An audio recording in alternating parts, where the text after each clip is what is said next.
Now, there's something very subtle going on with some marketers and some salespeople that you are picking up on this stuff, but it's not overt and it's helping you to make your decision. And that's what we're covering in today's episode 913 of the Daily Sales Message podcast, where every single day I share a piece of simple and actionable advice that's designed to help you feel more confident and sell more stuff too. Now, I call this signaling.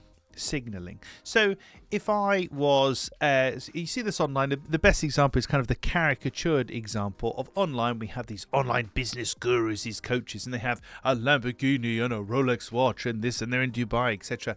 So without necessarily explicitly referencing the fact, saying, hello, I'm rich, we kind of draw that conclusion from the signals that they're giving us. It's obviously a very caricatured version of it. But signaling is showing things or having things that signal something. So if I was a personal trainer, if I was extremely fit and healthy, I might have a glass of water on my desk. I might be munching on an apple rather than a Twix or whatever. Obviously, I'll be extremely ripped and muscular, just like I am under the jumper that I'm wearing here. But we're sending these visual signals to our buyers that tell them certain things. It can also be kind of energetic too. If I'm talking to you in conversation and I'm very relaxed and I take my time and you ask me a question and let me think about that for a second. Here is the answer, James. That's a signal to you that I'm confident and I'm relaxed. But I'm not saying that to you, am I? I'm showing you.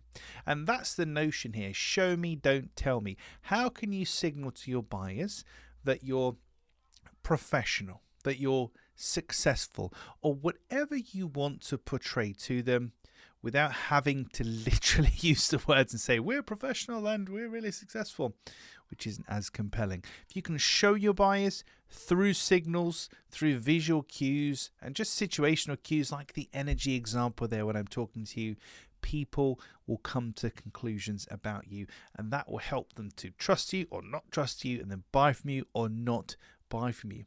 One of the things that people always pick up on with me, and it's interesting because from my point of view, I think I've always got room to improve, and I'm not half as organized as people think I am, but people tend to think that I'm an extremely organized person and, send emails, I'll come back to stuff, I send invites, I do this and blah, blah, blah. I'm on the ball with things like that. It's funny because personally I think I could be doing a lot more, but I guess by most people's standards I'm quite anal, quite control freaky about that kind of stuff. So people think I'm organized. That's a signal. So rather than me saying, hey, I'm really organized, I'm showing my clients, my buyers, my friends, colleagues that through my behaviors, through my actions. And what that means is, for potential buyers in particular, if they want to work with me, they have already drawn the conclusion that I'm organized. And if you're organized, that means you're trustworthy, you don't miss the details, you're responsible, has all sorts of other connotations. Anyway, talked around this one a lot. This is all about signaling. So how can you show your buyers the qualities that you have, show them rather than have to tell them? Because if I say that I'm really organized, it's not half as compelling as you realizing that this is episode 913 of my podcast. I've got a massive spreadsheet full of names. I think, hang on a minute. He's a bit of a control freak, this guy, isn't he? But he's certainly on the ball.